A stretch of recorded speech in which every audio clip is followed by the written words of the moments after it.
철없는 어른들 오늘 사회를 맡은 승작가입니다. 취준생입니다. 제로입니다. 지나가던 시민 A님입니다. 이사장입니다. 저는 오늘 일단 2부작이고요. 저는 이제 다음 주에 빌리 엘리어트랑 런던 프라이드, 한국에서 런던 프라이드라는 이름으로 개봉한 영화를 하려고 해요. 그래서 그걸 하기 전에 그 두 영화 전부 다 그 마거릿 대처, 철의 여왕 시절 때에 영국 역사상 제일로 긴 파업을 1년 동안 한 적이 있어요. 광부 노조가. 그래서 그 사건을 두 영화가 다 다뤘기 때문에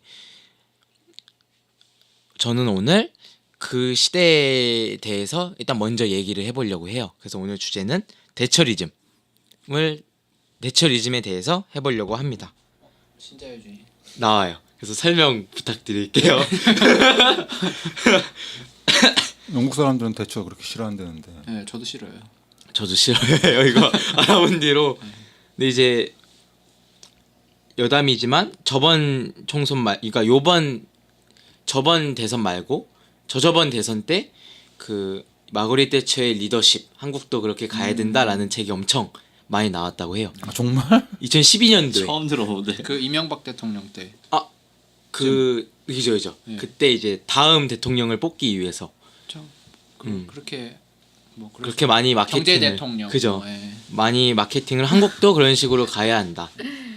하지만 이제 그러기에는 영국은 그 전에 복지를 엄청 빵빵하게 했었던 나라였고 그거에 대한 문제점으로 인해서 대처리즘이 이제 마거릿 대처가 이제 부상을 한 건데요. 그때 이야기를 해보면 일단 요약을 하면 1979년에 영국이 총선거를 해요. 근데 이제 그 전에 그 영국도 노동당이랑 보수당이 이렇게 나눠져 있는데 말 그대로 보수당이 영국에선 보수 쪽이고 노동당이 진보 쪽에 속해 있어요. 근데 노동당이 5년 동안 집권을 했는데 흔히 말하는 영국병을 제대로 대처를 못한 거예요, 정부가. 그래서 그걸로 이제 국민들한테 비난을 받던 도중에 신자유주의 정책을 내세우며 이제 75년도에 보수당 대표를 취임한 대처가 이제 79년에 총선에서 과반을 넘기면서 정권 교체를 해요. 그 사건이 이제 79년도 영국 총선건데 이제 여기서 여러 가지 용어가 나오잖아요. 영국병이라는 것도 나오고 신자유주의도 나오고 이거에 대해서 일단 먼저 설명을 할게요. 그러면 신자유주의가 뭐냐? 신자유주의는 그 이전에 2차 세계대전이 끝나고 정부에서 이제 뭐 복지를 늘린다든가 하면서 여러 가지 이제 시장이나 이런 데에다 개입을 많이 했는데 그걸로 인해서 문제점이 70년대부터 이제 드러나기 시작을 한 거예요. 뭐 그러니까 공공복지가 늘어나니까 국가가 이제 써야 되는 돈이 많아서 부담이 된다든가 혹은 이제 노동의 효율성이나 이런 게 떨어지니까 이제 70년대부터 국가가 시장 개입이나 혹은 이런 복지 해주는 거를 최소한으로 하자 하면서 알아서 잘 돌아가겠지라는 걸로 이제 정책을 바꾼 게 이제 신자유주의예요. 아주 간단히 말하면.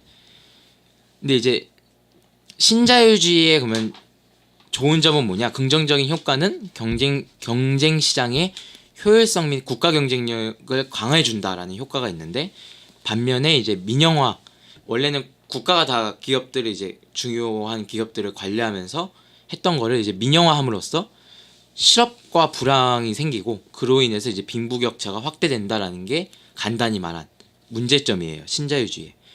그러면 아까 또 신자유주의와 함께 영국병은 또 뭐냐? 영국병은 이제 영국의 보수주의자들 혹은 다른 나라의 보수주의자들이 처음으로 이제 영국의 지금 상황에 대해서 설명한 이야기인데 60년대랑 70년대에 들어서 영국의 경제가 침체기가 돼요. 그래서 그 원인이 복지를 많이 쓰고 그러니까 복지를 너무 많이 국가가 부담을 하고 그리고 그걸로 인해서 고비용 저효율적인 노동시장이 발생이 되니까 경제가 자꾸 침체가 된다는 거예요. 그거를 이제 영국병이라고 이제 말을 해요. 지칭을 해요. 그래서 당시의 영국 상황을 보면 일단 이 영국병을 처음으로 쓴 게 어디냐면 60년대 초죠. 아까 70년대부터 이제 영국병이나 이런 게 엄청 드러나기 시작을 했으니까 그때 이제 서독의 보수 언론이 대영 제국인 영국인의 강점이었던 적극, 과감, 냉철, 끈기, 자기희생, 이타주의가 사라지고 중산계급의 쇠퇴와 노동자의 비능률성의 증가가 되었다라고 약간 비판하면서 이제 비판하면서 이제 영국병이라는 말을 쓰기 시작을 했어요. 그럼 이제 당시에 영국은 어떤 상황이냐면 이제 생산성의 그냥 지수로만 보면은 당시 이제 미국보다는 50%가 낮았고 한 서독보다는 25% 정도가 낮았다라고만 나와 있어요. 그리고 이제 왜 영국병이 생겼냐라는 거에 대한 여러 가지 그런 관점이 있지만 그 중에 하나 예를 들면 이제 비효율적인 산업을 구조조정 없이 그냥 다 국유화를 시킨 거예요. 그러다 보니까 이제 비효율적으로 이제 산업이 돌아가고 그걸로 인해서 약간 부담이 정부가 커진 거죠. 국유화로 인해서. 그래서 노동당이 이 79년에 총선을 하기 전에 2번 정도 집권을 했는데 그때 이제 당시에 여러 가지 복지를 막 늘리고 국유화를 막 여러 산업들을 국유화를 했거든요. 근데 이제 당시만 하더라도 중심이 되는 영국 노조가 없었어요. 근데 3년도에 오일 쇼크로 인해서 석탄 산업이 이제 반사적으로 이제 이익이 확 늘어난 거예요. 이제 그러다 보니까 이제 당시만 하더라도 이제 석탄 산업도 국유화가 돼 있었거든요. 그래서 그 임금 인상을 위해서 광부들이 파업을 해요. 그리고 이제 파업의 공격 수단으로 석탄이 시장으로 가는 거 공급량을 제한하기 시작을 해요. 그리고 정부가 그거 제한하지 말라. 그리고 우리가 대신 여러 가지 해줄게라는 협상을 했는데 결렬이 나고 그 석탄 광부 노조를 필두로 이제 다른 뭐 전기, 철도 등의 이제 공공 부분의 노조들도 파업을 하기 시작을 한 거예요. 그러니까 그러다 보니까 총선하기 1년 전에 그 계속 이제 그 전에도 이제 아까 73년도부터 파업을 해서 임금을 결국 올려주면 다시 또 파업을 하고 약간 이렇게 계속 파업하고 안 했다 이러다 보니까 정부가 왜냐면 제대로 대처를 잘 못했거든요. 그러다 보니까 총선 79년에 이제 보수당이 압승을 하기 바로 그 1년 전에 겨울에 또 파업을 했는데 그때 상황들을 보면은 이제 쓰레기가 이제 주변에 막 널브러져 있고 왜냐면 파업을 하니까 쓰레기를 안 수거해 가는 거죠. 국민들한테는 계속 그 불만이 쌓여갔던 단계예요. 그러니까 노조들도 어떻게 약간 정부든 누가 됐든 약간 관리를 해야 된다 혹은 그 바꿔야 된다라는 국민들의 그런 생각이 깔려 있었던 상태에서 이제 상태였어요. 그리고 이제 당시 아까 말한 그 복지가 뭐가 문제였냐면 흔히 영국이 어떤 노선을 취했었냐면 2차 세계대전 이후에 요람에서 무덤까지라고 해가지고 말 그대로 이제 직업이나 지위나 수임, 연령, 성에 관계없이 태어날 때부터 죽을 때까지 복지를 국가가 책임을 주겠다라는 그런 문구를 세워서 이제 복지를 엄청 해줬는데 2차 세계대전 이후에는 그 복지 비율이 한 30% 정도 됐어요, 지출이. 근데 그게 70년대에는 40을 넘어가니까 정부가 너무 부담이 커진 거예요. 그리고 프랑스나 독일과 다르게 이제 복지를 해주고 이제 예를 들어 이 사람이 말 그대로 직장에서 나오거나 그렇게 되면 다른 데로 이제 다른 걸 하고 싶어서 재취업이나 이런 걸 할 때 그런 걸 좀 조장해 주는 것도 복지를 해줘야 되는데 그런 거는 없이 그냥 이제 그 외의 것들 약간 재취업이나 이런 교육에 있어서 재교육이나 이런 거에 복지를 넣기보다는 그냥 그 외의 분야들 뭐 주택 보조금이나 이런 걸로 이제 좀 복지를 해주다 보니까 약간 흔히 말하는 국가에서 이제 돈만 타고 다시 일은 안 하려고만 한다라는 이제 문제점이 발생을 하고 있었어요. 그래서 79년도 예를 들면 복지 예산이 한 45% 정도 되었다고 해요. 이제 그러한 상황에서 잠시만요. 그러한 상황에서 이제 영국병을 치유하기 위해 대처리즘이 부상하기 시작을 해요. 대처리즘이 뭐냐면 이제 대처 수상 아까 마거릿 대처가 집권을 한 다음부터 영국병을 고치기 위해서 노동당 정부가 고수해왔던 각종 국유화 정책이라든가 혹은 복지 정책을 포기하고 이제 아까 말한 신자유주의 정책을 펼치는 걸 말을 해요. 그래서 개혁 내역이 크게 네 가지인데 하나는 이제 공공복지를 줄이고 대신 세금도 공공복지 줄이고 세금 인하하고 두 번째는 이제 아까 말한 그 국유화했던 기업들을 다 민영화시키고 그리고 세 번째는 노조 활동을 규제하거든요. 왜냐면 노조들이 그때 굉장히 강성했기 때문에 노조 활동을 규제해요. 예를 들어 그 노조가 피켓팅하면서 시위하는 거잖아요. 빌리 엘리어트를 보면 이제 빌리 엘리어트나 혹은 런던 프라이드 보면 광부들이 이제 시위하러 나가거든요. 피켓팅하러. 근데 이제 그거를 아무 데서나 못하게 하고 대신 자기 사업장 앞에서만 피켓팅 그 시위를 할 수 있게 만들고 혹은 원래 그 노조들의 이제 면책 특권 같은 것도 다 박탈을 시켜요. 그리고 노조 그 당시 이제 노조가 이제 몸집을 키우기 위해서 노조에 참여하기 싫은 노동자들도 이제 계속 끌어들였거든요. 이제 근데 이제 정부가 그런 노동자들을 보호해 줌으로써 이제 노조의 그 영향력도 점차 줄이게끔 만들어요. 그리고 이제 네 번째는 뭐 인플레이션 억제하고 그냥 통화 정책 하는 거 그런 게 있어요. 그래서 총 네 가지를 그 마거릿 대처가 실행을 함으로써 이제 우파 진영에서는 이렇게 말을 해요. 공기업을 이제 민영화로 대처함으로써 이제 영국병도 치유하고 다시 병영의 길로 이렇게 만들었다라고 얘기를 하는데 반대쪽인 좌파 진영에서는 그걸로 인해서 이제 사회복지가 후퇴됐고 빈부격차가 너무 심해졌다라고 얘기를 해요. 왜냐면 그 광부들이 노조했을 때만 얘기를 해보면 거의 대부분의 그 탄광을 폐쇄를 했거든요. 왜냐면 그 당시가 이제 석탄이 워낙 그 수익이 다 점점점 줄어들 때이기 때문에 거의 다 그 탄광들이 문을 닫고 노동자들도 거의 10만 명 이상 다 잘랐던 걸로 알고 있어요. 그래가지고 그로 인해서 좌파 진영은 이제 제조업 그러니까 금융업에만 투자를 하고 제조업이 오히려 제조업에는 투자를 안 하고 하다 보니까 제조업도 쇠퇴되고 빈곤율도 올라가고 그래서 실업률도 그 사이에 3배나 늘어나고 그로 인해서 이제 가정 불화도 생기고가 됐다라고 평가를 했어요. 간략하게 요약하면 이렇게 저는 네 됩니다. 어려운 내용을 간략하게. 그럼 영국 내에서는 그 사람에 대한 평가가 어때요? 갈리는 것 같아요. 아까 말한 대로. 아직까진 갈릴. 그죠. 아까 말한 대로 그 대처 때문에 우리가 침체됐던 영국 경제를 살렸다.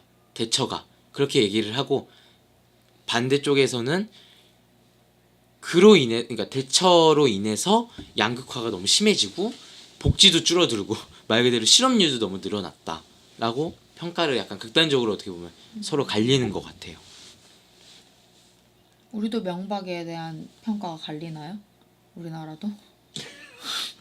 좀 명박의 생각밖에 안 나는데 이거 들으면 일단 시대가 다르니까 뭔가? 네, 같은 계보예요. 이 신자유주의가를 우리나라에 딱 적용시킨 게 완벽하게 더 발전시켜서 적용시킨 게 이명박 대통령이고 신자유주의가 그 전에 이제 영향이 있으니까 이제 그 전 정부부터 뭐 FTA를 한다, 뭐 IMF 영향이 이어져서 온 거니까.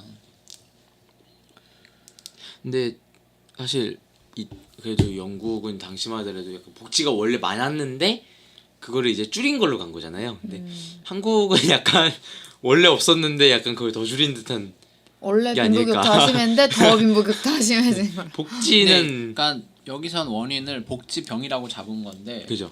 사실 그것도 좀 다르게 해석을 할 수 있잖아요. 보니까 복지병이라는 건 전체 국가 예산의 복지 예산이 뭐 30%대였는데 45%까지 늘었다. 많긴 많은 거예요, 너무. 근데 그 말은 복지 예산이 늘었다고 볼 수도 있지만 정부 수입이 줄었다고도 볼 수 있는 거잖아요. 전체 사이즈가 줄어서 퍼센트가 높은 거니까.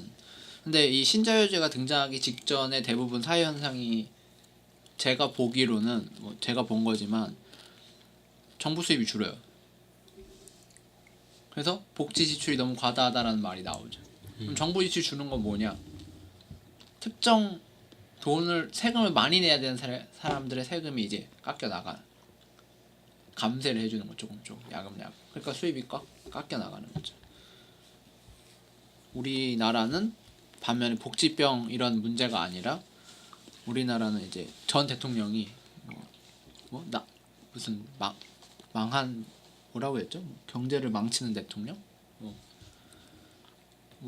경제를 너무 뭐라고 했지 그 당시 노무현 대통령한테 경제를 포기한 대통령. 그래서 막 경제를 포기해서 뭐 나라가 막 이런 비효율적이 됐다. 이런 걸 제가 볼 때 명분 삼아서 나오는 건데 최근에 그 유럽의 그리스도 뭐 복지 때문에 망했다. 이런 게 되게 그냥 쉬우니까 그렇게 막 아무데나 갖다 붙이는 거 사실 그리스도 복지 때문이 아니라 그 유로화에 대한 유로 통합 그 진행 속도가 더딘 거랑 부실 정부 부패 정치인들과 탈세 뭐 이런 정부 운영 그러니까 쉽게 말하면 전체 정부 예산이 줄어든 거예요. 탈세는 사실 세금을 안 냈다는 거죠.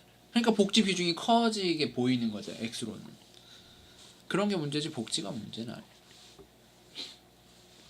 이 당시 이 직전이 오일 쇼크 있었던 때 아니에요? 네, 맞아요. 그거에 영향도 있을 거고. 인 거죠. 그러니까 신자유주의도 하는 거 보면 전 대통령 분이랑 한 거랑 똑같아요. 대기업 감세하고 뭐 인건비 낮추고 노조 활동 제어하고 뭐 풀악지 이런 것도 동원하고. 근데 이 시대는 영국이 원래 산업혁명을 하는 증기기관 개발하게 된 게 영국이 원래 광산이 많잖아요. 그죠. 근데 그 노동자들이 많았던 거 아니에요? 그죠. 그게 이번에 요 시점으로 싹 정리가 돼요. 그러니까 이거를 아마 영화 속에서 다음 주에 얘기할 때 영화 속에서의 대처리즘에서 약간 좀 더 영화 관련돼서 얘기를 할 것 같아요. 그때는 이제 그리고 대처 때문에 지금 브렉시트 하는 거잖아요. 왜요? 그렇죠. 원래 요 당시에 그 영국 그 지금 유럽연합 전 단계 EC 그 전 단계가 원래 석탄 뭐 그런 거였는데 EC 가입한다 뭐 한다 쪽으로 많이 기울어서 대처가 안 해. 이렇게 해버린 걸로 알고 있거든요. 그래서 계속 지금 이렇게 왜냐면 미국과 이제 그때 레이건 대통령하고 같이 신자유주의 노선으로 가니까 이제 그게 여파가 사실 저는 이제 여기서 브렉시트까지 온 거라고 봐요. 아직 그 브렉시트를 하자고 했던 정치 계열의 사람들은 레이건 신자유주의 계열의 보수 쪽 대처 쪽 계열이니까 이제 한번 이제 옆 동네 이제 국경 넘어가봐야 이제 정신 차리고 관세 물고 이제. 그러니까 당시에 이제 이거는 다음 주에도 보니까 아까 탄광 노조가 이제 제일 셌거든요. 영국에서도 그 노조가.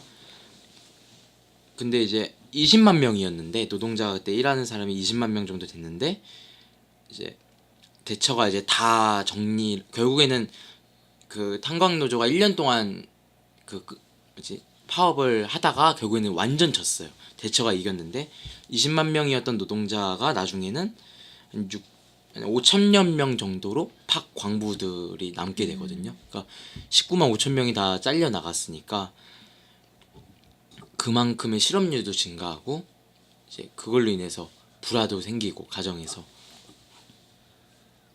라고 나오더라고요.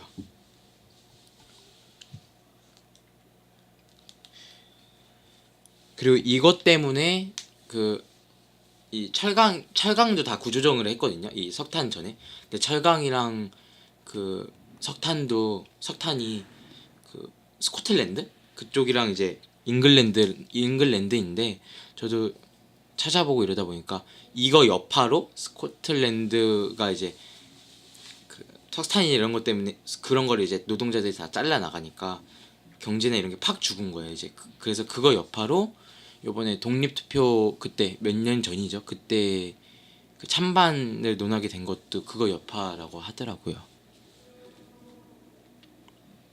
네, 원래 그러니까 일단 저는 여기까지고 혹시 다른 분들 하실 이건 뭐 이야기 대부분 알고 있는 얘기인가요? 전 처음 들어봐요. 이 사실 이 얘기가 이제 2부 다음에 그죠. 영화 얘기를 할 거지만 신자유주의잖아요, 사실. 신자유주의에 대한 얘기를 한 거잖아요. 근데 여기 다 신자유주의자.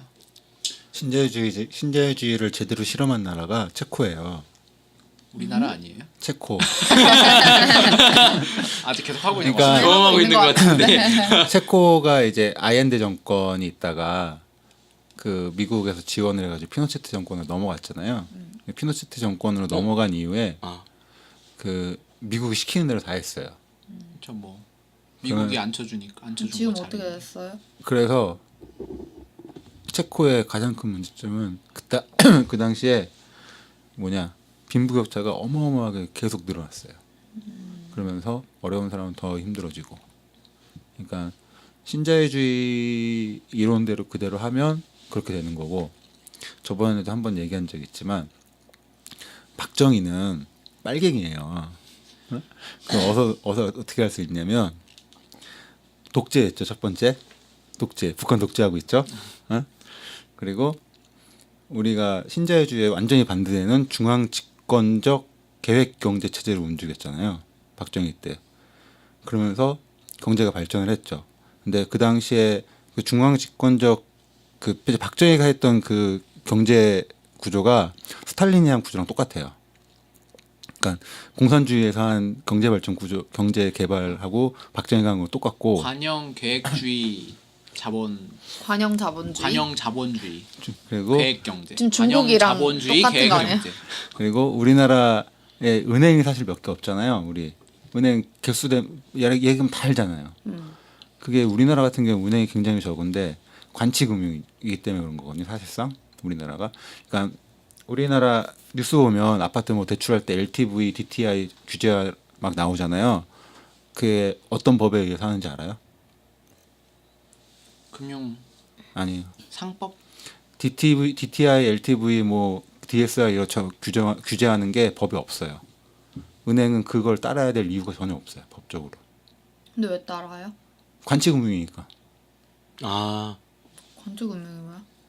나라에서 시킨 대로 하는 거라고. 그러니까 왜? 금융위원회에서 법적인 그게 제정한 내용에 따르는 거 아니에요? 감독을 받으니까. 왜냐면 허가를 안 받. 권고 그러니까 그게 DTI, LTV가 금감 원장의 권고 사항이에요. 그러니까 안 지키면 근데 취소되는 거 아니에요? 그게 영업 정지 권고기 같은 거. 아니야 허가를 권고 취소하는 아니 거. 권고기 때문에 지켜야 될 이유가 전혀 없어요. 법적으로. 그러면은 안 지키면 근데 짤을 좀 눈치? 눈치 보여서 안 지키면 딴 걸로 잡아가지고 때리겠지 금감원이. 그러니까 괴롭힐 막 거니까. 찌르고 너희들 뭐 감사한다 막 이러면서. 왜 안 지켜? 그러면서 법으로만 때리겠지. 없지 사실 상사니까. 아, 근데 뭐 한 식구끼리 뭐 그리고 금감원이나 은행이나 우리나라 같은 경우에 은행이 적은 이유가 국가에서 허가를 안 내줘서 그러는 거예요. 그러니까 우리 흔히 미국 얘기하는데 미국은 은행이 맨날 생겼다가 맨날 없어져요. 망해가지고 없어지고 또 생겼다 없어지고 은행이 무지하게 많아요.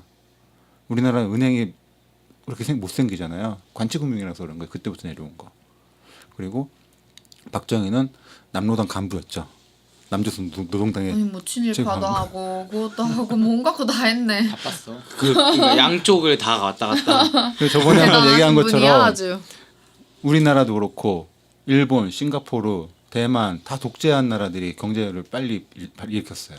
스탈린이 먼저 모델을 만들어 줬으니까 그대로 한 거죠. 그렇죠. 다. 그래서 신자유주의 그러면서 박정희가 했던 것 중에 전국민 의료보험 그때는 전국민은 아니었지만 의료보험 복지. 그리고 그죠. 국민연금 설계한 것도 그때 처음 설계한 거예요. 시행은 나중에 됐지만 그렇기 때문에 우리 박정희는 자유 쪽이 아니라 빨갱이 쪽이에요. 딱 봐도. 신자유주의는 근데 이걸로 할 얘기는 사실 많죠. 근데 다들 별로 관심이 없잖아요. 뭐 신자유주의 뭐 자유롭다는 건가? 뭐 이렇게 자유주의랑 뭐가 다르지? 이러고 사실 우리나라 사람들 자유에 대한 개념도 없잖아요. 자유 리버티랑 프리덤이라는 거에 대한 개념도 없잖아요. 우리나라는. 그래서 내가 하고 내 싶은 대로 하는 게 내 집에서 자유지. 담배 피우는데 무슨 상관이야? 뭐 이런 거. 내 집에서 내가 뛰겠다는데 무슨 상관이야? 라는 자유가 이 자유인지도 구분을 못하는 개념을 교육받은 시민이 우리나라 국민들이니까. 신자유주의는 영어로 뭘까요? 프리가 들어가는 건가? 아니 풀이 안 들어가요. 왜 신자유주의라고 그러지? 그냥 자본주의. 신자유주의는 아주 근데 왜 센 앞에 자본주의. 신자가 붙어요? 왜냐면은 전에 그 망했다가 다시 하는. 흐름상 그 자본주의의 걸 다시 가져와서 시작하기 때문에. 왜냐면 그 전에 그러니까 초기 자본주의는 이제 애들이 일하니까 돈을 잘 벌으면 애들한테 일 시키고 이런 거였으니까 뭐 어떤 사회적인 룰 같은 게 없었으니까. 그냥 룰 없이 그냥 니네 자유롭게 그리고- 진짜 완전 프리덤. 그러니까 경제란 개념이 없는 시대에서 이제 자본이 이제 축대해서 자본 사회로 넘어가다 보니까 돈을 얼마큼 줘야 되는지도 모르겠고, 그러니까 임금은 그냥 먹고 살 만큼 주면 되는 거지. 뭐 그래서 이런 경우도 있었어요. 가족이 없으면 뭐 월급을 주는데 가족이 있어. 그럼 1.5배 주고. 이 근거는 그냥 가족이 있어서. 왜? 가족이 있으니까 먹이는 살려야 될 거 아니야? 복지네, 하고 복지. 그런 기준은 없고 그냥. 그리고 우리 회사가 일 없어. 그러면 걔네들이 이제 거지가 되고, 그러니까 1년에 한 3개월 거지했다가 다시 일해서 먹고 살고. 왜냐면은 돈을 더 줄 이유가 없으니까. 먹고 살 돈만 주니까. 근데 거지들이 3개월 동안 행패 부리니까 영국 정부에서 야 이거 그 기업들한테 얘네들 어떻게 하고 행패 부리니까 너희들이 3개월 동안 얘네들 먹여만 살려줘. 왜 우리가 왜? 그러면 그럼 니들 돈 내. 그럼 우리가 얘네들 숙소 만들어서 먹여 살. 3개월 동안 여기서 지내. 그리고 다시 일 필요하대. 가서 일해. 이런 식으로 했으니까 지금이야 자연스럽게 돈 내고 뭐 일하고. 있는데 그 전까진 아니 땅이 없는데 뭐 양도 못 치고 뭐 감자를 뭐 땅을 주던가 뭐 먹고 살게 해줘. 이런 개념이었단 말이에요. 근데 하다 보니 야 이제 애는 일 시키지 말자. 외국에서도 야, 하루 8시간 자고 8시간 일하고 8시간 좀 쉬자. 뭐 그런 개념들이 생긴 건데 아직도 우리나라 하루 8시간 일 못하고 더 한다. 그 아동 노동을 금지한 것도 스탈린이 먼저 했어요. 그러니까 위대하신 분이야. 바이킹 해야겠다. 바이킹. 소련에서는 만 16세 미만은 일을 안 시켰어요. 만 16세 미만에는 일하고 싶다고 오면 학교로 보내서 공부시키고 옷 입히고 먹이고 재웠어요. 그러니까 그 아동 노동이 없어진 거는 이제 아동 노동이 있을 때는 얘를 교육해서 일 시킬 필요가 없는 정도의 산업 수준. 그냥 일 시키면 돼. 근데 그때 당시로 넘어가면 독일부터 시작해서 국민 개병제. 다 국민은 군인이야. 그러니까 다치면 치료해주고 이제 전쟁이 일어났을 때 군사들을 치료할 만한 의료 시설을 평상시에 국민을 통해서 유지를 하는 거고, 교육도 포병은 길러내니까 수학을 가르치고 걔네들한테. 기본적으로 읽고 쓰고 숫자는 셀 줄 알아야 뭐 물건 관리라니까. 그런 산업 시대로 넘어갈 경우에는 이제 교육이 필요하니, 물론 그게 국민 교육 뭐 국민 의료가 될 수 있겠지만 그런 개념인 거예요. 저는 사실 그래서 뭐 정말 스탈린이 착해서라고 생각 안 해요. 그게 더 유용해서. 나 아까 체코라 그랬나 근데? 칠레. 칠레. 맞아 칠레야. 칠레라고 생각하면 체코. 체코는 유럽에 있는 나라고. 맞아. 머쓱할까봐 얘기는 안 하고 있었어요. 얘기하면 바로 정정해야지. 아현대만 생각하고 있었어. 그러면 갑자기 든 생각인데, 그러니까 신자유주의가 어떻게 보면 이제 복지나, 여기서는 초점이 아까 복지였지만 복지나 혹은 국가가 이제 개입하는 걸 좀 줄이자고, 그 이전이 그거를 개입을 하자잖아요. 어떤 거에 더 선호하시나요? 패널 분들은. 그러니까 쉽게 생각하면 그거잖아요. 그냥 자본 마음대로 하게 두냐, 최대한 두냐. 아니다, 너무 자본이 날뛰면 안 되니까 적당히 정부가 개입을 하냐, 어느 거냐. 그죠? 이거잖아요. 그러니까 아예 알아서 잘 돼 이거랑, 그래도 좀 도와줘야지 이 약간 이거죠. 저희 예전에도 얘기했지만 저는 좀 파격적이잖아요, 남들과 다르게. 저는 은행도 국유화 된다고 생각하는 사람이라서, 저는 그 극단적인 빨갱이? 스탈린? 그러니까 공산주의. 스탈린은 제가 볼 때 극단적인 빨갱이까지는 아니고, 스탈린이 빨갱이가 아니라고? 그러니까 걔는 이거 생각하기 본인 색이 이상하다. 너무 어딜 상상하든 그 기상을. 아니 스탈린은 군인이지 제가 볼 때 독재자지 빨갱이는 아니고 극단적인 빨갱이는 레닌. 이제 그거잖아요. 그 자본론에서 말하듯이 사회가 이제 자본주의에 피폐해서 막 다 혁명 봉기 일어나야 되니까 최대한 냅둬. 이거 정부의 개입을 최대한 안 하는 거잖아요. 이게 냅둬. 혁명 일어나야 돼. 혁명 일어날 때 개고생하고 막 죽어 나가고 뭐죠? 그 쌍용차 막 이런 거 냅두는 게 빨갱이고 또 반대로 자본주의자는 쟤네들이 불태워도 뭐든 그럼 배상시키고 뭐 일 필요하면 우리가 필요하면 부를 거야. 정부 개입 꺼져. 똑같잖아요. 근데 그게 안 되니까 지금 뭔가 이 중간으로 와서 민주주의니까 막 다투는데 저는 시장이 되게 효율적이라고 생각하거든요. 그래서 신자유주의는 근데 이 효율적인 걸 넘어서서 그냥 우리 다죽자 같아요. 다죽자. 그러니까 효율을 추구하는 건 맞는데 추구하다 보면 결국 다죽자로 가는 것 같아요.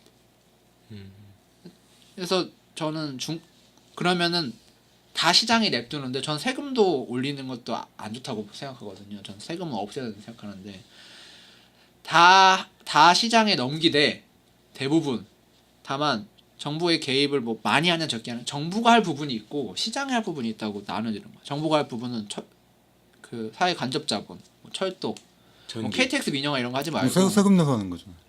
아까 그런 부분, 그러니까 부분에 어떤 부분에 정부가 어느 정도까지 개입할 거냐가 아니라 이 부분은 정부 거고 이 부분은 시장 거 이렇게 아예 부분을 나누는 게 맞는 것 같아요. 그러니까 대부분 생각할 때 공공적인 부분 같은 것도 있잖아요. 도로를 뭐 민간 기업이 하기도 하지만 민영화 하지만 그런 거 그냥 정부가 하고 뭐 철도도 민영화한다니까 자꾸 뭐 역 없애고 막 고향역 없어진다 그러고 필요하면 그러니까 정부가 운영하기 때문에 민주적으로 얘기를 해서 그러면 그 역은 없애자 뭐 어떻게 하자 이렇게 합의를 해야 되는 공공적인 부분은 정부가 하고 나머지 부분은 뭐 삼성을 정부가 할 수는 없잖아요. 뭐 핸드폰 만드는 거는 뭐 일반 기업이 하면 되고 전 은행은 정부가 해야 된다. 카드사도 전 정부가 해야 된다고 봐요. 코리아페이 뭐 코리아페이 뭐 점점 빨갱이로 가는 것 같은데. 그러니까 뭐냐면 카드사 솔직히 이자 사기잖아 이거. 물론 금융도 솔직히 제3금융은 이상 쓰면 안 된다. 제3금융도 쓰면 안 되지만 사실 일수도 쓰잖아요. 근데 그 정부가 다 통합해서 그냥 일수건 뭐건 다 안정적인 1금융 자금을 대출해주면 그게 사람들이 뭐 사기치자고 금융 대출받는 것도 아니고 내 꿈을 위해 노력하거나 내 꿈을 위해 공부하거나 정말 잘 살아보려고 무슨 물론 사기치는 놈도 있겠죠. 잡고 감옥에 보내면 되는 거고 정부 대상으로 사기친 거니까 그렇게 나눠져요. 저는 어느 정도 정부에 맡겨야 된다가 아니라 정부가 할 분야와 이제 기업이 할 분야. 근데 제일 애매한 분야가 전 당연히 교육은 정부가 해야 된다고 생각해요. 근데 이 교육이랑 의료. 근데 이것도 정부가 한다고 해서 정부가 학교를 운영하는 건 전 달라요. 그러니까 정부가 하니까 무조건 철도를 정부가 한다. 그럼 정부가 운영한다가 아니라 정부가 하는 건데 그 돈은 정부에서 나오는데 그걸 민간 시장 영역에 줘도 된다고 생각해요. 그러니까 그 철도를 민영화하는 것 같은 경우는 니들이 해서 니들이 돈 벌어. 이게 아니라 돈은 정부가 돼서 정부 건데 운영은 니네 회사한테 맡기는 거야. 돈은 벌어들인 돈 누가 가져요? 정부가 가져가는 거죠. 운영하는 사람들 왜 운영해요? 운영비만 주는 거죠. 걔네들이 가격을 결정하거나 뭐 노선 없애거나 이런 권한 없고 운영만 니들 해라. 그러니까 공무원을 채용해서 그러니까 운영하는 게 아니라 월급을 받는 거잖아요. 어쨌든 그쵸. 그 사람들도 예. 그러면 그럼 버스랑 공무원이라는- 택시는? 예? 버스랑 택시는? 버스랑 택시도 전 정부가 해야 된다고 봐요. 택시 이제 자율 네, 그 자율주행을 갈 거니까. 그러니까 왜냐면 공무원으로 해놓으면 함부로 자를 수가 없잖아요. 효율이 없으니까. 아, 근데 그건 그렇지. 민영화돼서 자른다는 게 아니라 이게 사실 그 예를 들어서 교육으로 보자면 솔직히 돈이 있으면 자녀를 학교에 보낼 거예요. 돈이 많아요, 아주 많아요. 돈이 많아요. 네, 아주 되게 많아요. 많아. 그럼 옆에 있는 동네 옆에 있는 초등학교나 고등학교 보내고 체두익을 보내야지. 그냥 체두익. 이제 국제 학교를 보내죠. 해외로 보내거나 돈이 많다면 유명한 분 이제 네. 섭외하고 뭐 그죠. 뭐 과외를 해도 되고 그죠. 정말 돈이 많으면 본인이 학교를 만들면 돼요. 컴퓨터 배워보고 네, 싶으면 정말 돈이 빌 게이츠 많으면. 소배해서 이제 1대1 그러니까 강의하고 공교육이 빌 게이츠 섭외할 정도야. 여기 자식 과외 좀 해달라. 전 세계적으로 보면 대부분 사교육은 좋은 거, 공교육은 별로 안 좋은 거라는 인식이 있잖아요. 당연히 비효율이 있으니까. 근데 만약에 미국 일부 주나 일부 교육 방식에서 시행하는 것처럼 교육 쿠폰이라고 하나요? 로 해서 만약 그 교육에 대한 예상을 학생별로 할당을 해서 학생이 그 학교를 지정해야만 그 예산을 받을 수 있게 한다든지 그러면 교육에 대한 모든 비용은 정부가 부담하되 거기에 대한 운영은 민간이 하게 되는 거예요. 정부는 무슨 돈으로? 당연히 세금이죠. 세금 없는데. 세금 다 없앨 수 있어요. 다 없애야 된다면서. 다 없애는 게 아니라 세금은 이미 경제학에서 그런 게 있잖아요. 세금을 걷어서 다시 쓰면 효율이 감소한단 말이에요. 시장에서. 그러니까 당신이 10%의 세금을 내야 되는데 그걸 필요에 따라 10% 걷어서 정부가 쓰면 효율이 감소해요. 그냥 너가 써. 이게 효율이 좋은 거예요. 근데 짜증나는 건 내가 일했는데 돈 내는 거. 짜증나잖아요. 근로세 없애고. 내 물건 사는데 돈 내는 거. 짜증나잖아요. 물론 이 두 개의 긍정적인 효과가 있어요. 뭐 거래 현황을 파악한다든지 뭐 전체 근로자에 대한 안정적인 그 감독을 한다든지 뭐 그런 게 있을 수 있는데 일단 짜증나잖아요. 내가 돈 벌었는데 돈 내면 짜증나고 내가 물건 사는데 10,000원짜리 샀는데 1,000원 따로 내래. 저렇게 얘기하는데 스탈린이 빨갱이가 아니라고. 네. 짜증나는데 다만 내가 아무것도 안 하고 돈 번 거. 이건 세금 내야죠. 이런 거. 내가 아무것도 안 했는데 뭐 근데 아무것도 안 한 게 난 했다. 근데 내가 난 아무것도 안 한 게 되게 신중하게 주식 투자를 했다.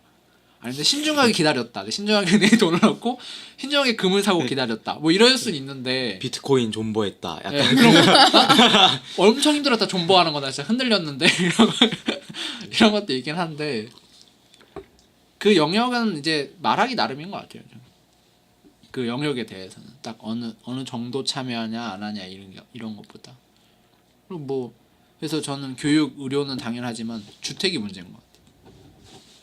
주택 당연히 뭐 정부가 집 짓냐 이렇게 하는 사람도 있지만 정부가 집을 주는 나라도 이미 있긴 있고 물론 나라라고 볼 정도의 사이즈는 아니지만 윗동네도 그런가? 윗동네도 그러시는데 전 정부도 내가 저번에 얘기했잖아요. 주택도- 윗동네는 돈 주고 산다고 아파트. 맞다. 전 싱가포르밖에 없지 않아요? 그렇게 하는. 싱가포르도 돈 주고 사는 거예요. 난 싱가포르는 거의 그러니까- 대부분이 그러니까 빌리는 나라에서 거라고. 나라에 집이 있는데 음. 이거를 이 사람한테 팔아요. 팔면 이 사람은 딴 사람한테 팔 수가 없어 그 아파트를. 근데 장기로 대여하는 걸 시스템으로 알고 있는데 장기 임대랑 구조가 비슷하긴 한데 거의 뭐 90년 막 그러니까- 이런 식으로. 아니 그러니까 이 사람이 정부에서 아파트를 사는 거야. 돈 주고 사. 근데 내 아파트를 팔고 싶으면 딴 사람한테 팔 수 없고 정부한테 무조건 팔아야 돼. 이거 근데 물려주는 것도 안 되죠 그러면. 네, 정부가 괜찮다. 시세 차익이 없네 그럼. 이제 이 사람이 산 값만 주는 거야. 그러니까는 아파트를 안 살 이유도 없고 살 이유도 없는 거예요. 가격이 오르락 내리락 안 하니까. 그러니까 뭐 여러 방식이 있겠지만 저는 땅은 국가가 소유해야 한다고 생각합니다.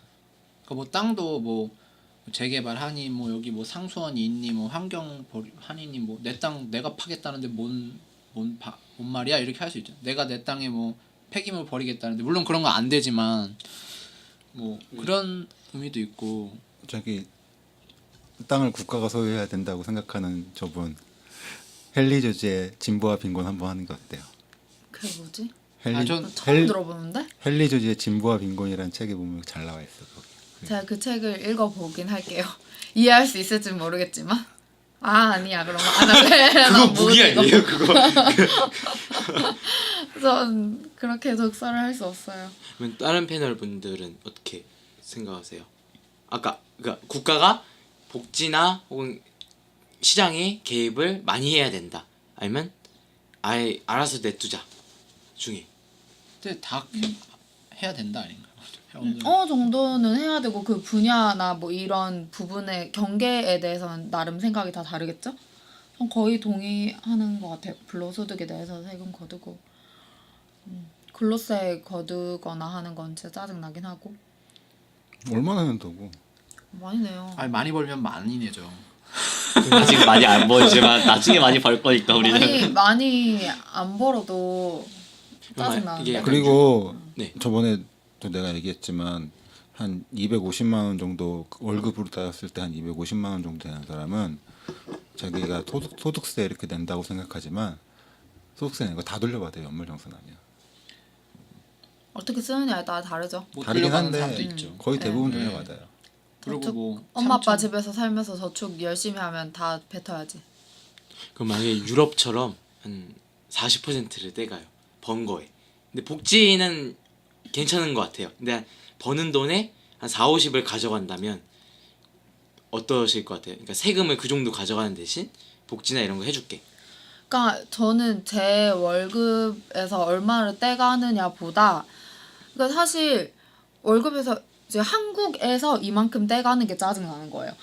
그러니까 그러니까 그 근로자만 세금을 많이 내잖아요. 우리 막 현금으로 막 물건 사거나 하는 데서는 세금 많이 안 낼 테고 그리고 돈 진짜 잘 버는 사람들 그러니까 돈이 많아서 부동산을 운 좋게 좋은 걸 구입해가지고 막 6억, 막 10억 이렇게 이득 보는 사람들은 그거에 대한 세금이 너무 적고 하니까 그래서 내기 싫은 거지. 근데 나라가 뭔가 시스템이 정의롭게 돌아간다고 느껴지면 40%를 내든 50%를 내든 나한테 다 정당하게 내고 정당하게 돌아올 테니까 상관이 없겠죠? 그나마 이런 의견은 세금을 낸다는 의견이고 안 낸다는 사람은 난 그렇게 해줘도 싫다 이런 사람도 있잖아요. 난 정의롭게 돌아가도 싫다. 왜 이렇게 세금 많이 떼가? 내 돈은 내가 알아서 내가 할 알아서 할 테니까. 거야. 그러니까. 이렇게. 그 박근혜 때 증세 문제 나왔을 때 사람들이 가장 많은 하는 말이 저 말이었거든요. 저 말이었는데 우선은 사람들이 우리나라 세금이 어떻게 쓰이는지 되게 관심이 없어요. 우리가 실제로 실제 접할 수 있는 걸 얘기해 보자면 국회의원이 돈을 어떻게 쓰는지 공개가 된다고 생각하더라고 사람들은. 공개 안 돼요. 국회의원이나 정당이 어떻게 돈을 쓰는지를 공개가 안 되고 국회의원 같은 경우에는 대략만 공개가 된다고 보면 되고 정당은 지금까지 역사상 우리나라 정당이 한 번도 회계를 공개한 적이 없어요. 근데 사람들 다 공개하는 줄 알고 있더라고요. 당연히 공개 안 할 거라 생각했는데. 근데 그거에 대해서 아무도 관심이 없는 거예요. 이 사람은 내가 좋아하는 정치인이니까 돈 알아서 잘 썼겠지 이렇게 생각하고 넘어간다거나. 좋아하는 정치인 아니지 있나요? 그렇게 생각 안 하지. 아니 대부분 그렇게 생각한다니까. 그래요? 어지간히 더럽겠구나 이렇게 생각하지. 누가 그렇게 생각해? 내 돈 항상 보면서. 그냥 다 헤쳐먹겠구나. 나는 정당 활동을 이렇게 하잖아요. 근데 관심을 가져도 소용이 없으니까 관심. 그러니까. 그러니까 아니, 관심을 가졌을 때 돌아오는 피드백이 그거 안 돼, 이거 안 돼, 그거 안 돼 이렇게 하니까. 그걸 공개를- 요구를 안 한대. 아니 요구를 해도 요구를 안 들어주니까 당연히 그러니까 요구를 안 아예 하죠. 아무 전례가 없는데 무슨 내가 어떻게 요구를 해? 아니 시민단체가 공개하라고 요구할 거 아니에요 기본적으로. 그렇지. 그런 시민단체 단체는 뭐예요? 있는데 소용이 없으니까. 그러니까 소용이 없으니까 관심이 안 가지. 일반인은 이게 그럴 수밖에 악순환이네요. 그리고 관심을 가지고 요구를 미친 듯이 해야 법이 바뀔 텐데 악순환이지. 관심을 가져도 그- 또 그거 가지고 정치권에서 싸우면 또 싸우는구나 해서 또 그 이야기는 피로감 느끼고. 이게 이제 문제가 문재인 정권으로 바뀌었을 때 내가 저번에도 한번 얘기한 적 있지만 사람들이 뭔가 갑자기 확 바뀌길 되게 바라고 있는데 그게 사실은 불가능하거든요. 사실상 이게 민주주의 우리나라 같은 거 민주주의고 법치주의이기 때문에 사실상 그게 불가능해요. 그냥 옛날 일을 하나 얘기하자면 전태일 알죠? 전태일 그때 다큐멘터리 3일에서 그 청계천 봉제 미싱하는 할머니지 거의 뭐 아줌마라 그래야 되나? 그분 인터뷰를 하는데 그분이 얘기하는 거예요. 그때는 한 달에 하루 쉬었대요. 미싱 일 하면서 한 달에 하루 쉬었는데 그나마 전태일이가 그러고 나서 한 달에 이틀 쉬었어 이러는 거예요. 그러니까 아주 큰 일이 있어야 아주 조금씩 바뀌는데 사람들은 그걸 못 참아하는 거죠. 일반적으로. 근데 그만큼 힘드니까 그런 거죠. 좀 빨리 다 바뀌었으면 좋겠다 이렇게 생각하는데 뭐 생각만 하는 거죠. 그렇게 생각만. 생각하는 사람만 있는 것도 아니고 그리고 그걸 행동으로 하는 게 중요한데 또 그 정도도 아니니까. 그리고 또 약간 아이러니한 건 그러니까 저도 그런 큰 사건이 터져야 그러니까 국민적으로 막 신경을 쏟을 정도로 큰 사건이 터져야 바뀌는 것 같거든요. 저도 그러니까 어느 나라든지. 근데 저가 약간 좀 필요한 거는 그렇게 큰 사건이 터졌는데도 안 바뀌는 듯한 느낌이 좀 있을 때 좀 피로감이 좀 느끼는 것 같아요. 그게 말만 하고. 신호가 되죠 신호. 그러니까 우리가 몰라도 조금씩은 바뀌고 있어요. 그런 큰 일이 터지면. 근데 이렇게 사람들이 이렇게 흥분하고 다 분노했는데 겨우 저만큼 바뀌냐? 우리 그래봤자 바뀌는 거 아무것도 없네 이런단 말이지 사람들은. 근데 그러고 나서 꺾인단 말이에요. 일반적으로 사람들의 열정이라는 게 그러고 나면 꺾여요. 근데 그러고 나서 계속 유지를 해야 얘가 계속 조금씩 바뀌는 거거든요. 유지가 그 열정을 그게 하려고 그러는 민주주의니까 그렇게 바뀌잖아요. 근데 그 하나를 바꿀 때 저는 결정적인 걸 바꾸면 많은 부분이 좀 확 변화가 된다고 생각하거든요. 그러니까 핵심이 되는 부분. 그러니까 그 농지도 농사 안 지으면 농지 소유할 수 없잖아요. 그래서 투기할 때 농사 안 지는데 정치인들이 뭐 누구 뭐 친가나 뭐 외가 해가지고 막 뭐 마늘밭 가지고 있다든지 뭐 가지고 있는데 솔직히 그거 우리나라가 그 독립까지는 아니고 해방될 때 그 법을 만들어 놓은 이유로 솔직히 농지나 이런 거 갖고 투기 안 일어나잖아요. 뭐 대부분 사람들이 농지를 갖는다는 이런 그런 경우도 안 일어나잖아요. 그거 되게 그 법 하나 때문에 그런 모든 일이 안 일어나고 그것 때문에 발생할 수 있는 다른 문제도 일어나지는 않으니까. 정치인들이 많이 나왔죠. 농지로 투기한 거. 나오는데 걸리잖아요. 근데 지금 우리나라처럼 우리나라 뭐 아파트 이 사람 뭐 몇백 채래 뭐 다 집을 못 사 뭐 이런 경우는 안 발생하잖아요. 왜 아파트 몇백 채 가는 사람 얼마나 많은데? 아니 그러니까 제 말은 농지 갖고 이 사람은 뭐 전라도 땅 반을 갖고 있다 이러는 건 없잖아요. 전라도. 네. 예전에 그거는- 그런 말 많잖아요. 막 저 사람 땅 안 밟으면 나갈 수가 없다고 밖으로. 그거는 조봉암이 한 거고. 그러니까 조봉암이 제 했으니까 말은- 그런 거고. 제 말은 그런 자본주의나 그 자원에 대한 거는 당연히 자본주의나 시장이나 권력에 따라서 한쪽으로 쏠리게 마련인데 그거 사람들이 뭐 많이 바꾼 거 아니고 막 엄청 싸운 것도 아니고 물론 사람들의 요구에 따라 그거 그 당시 그 주요 인사들이 만들어 놓은 것 때문에 한 주 들어간 것 때문에 그런 현상이 안 일어나잖아요. 사실 땅 투기도 근데 대신 우리나라는 이제 농지가 아닌 거에 대한 투기는 일어나죠. 주택. 우리는 또 집이랑 땅이랑 묶여 있으니까. 우리 아버지가 땅 투기 한 번 했다가 망했지.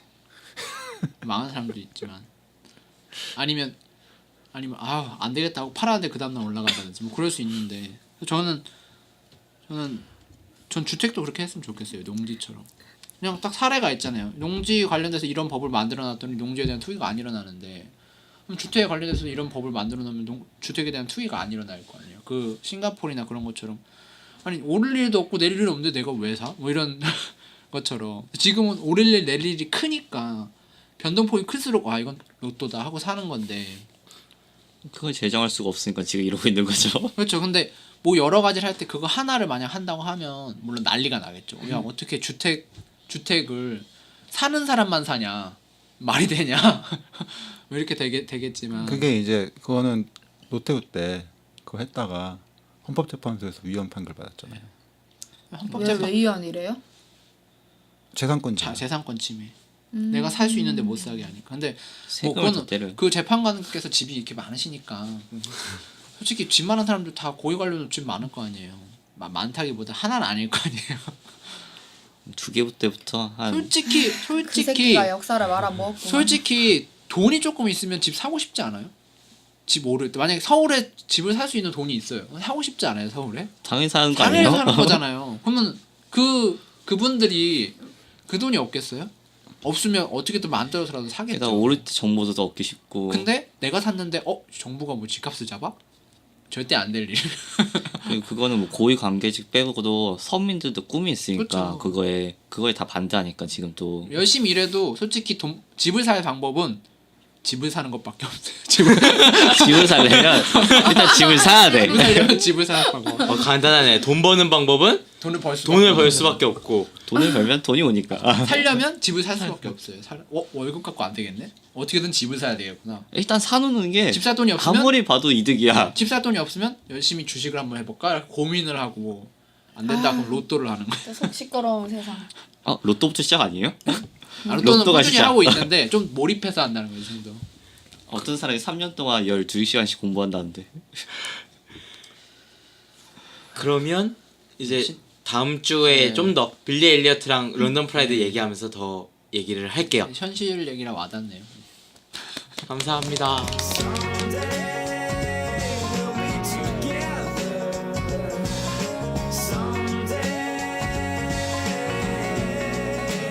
I'm no Superman.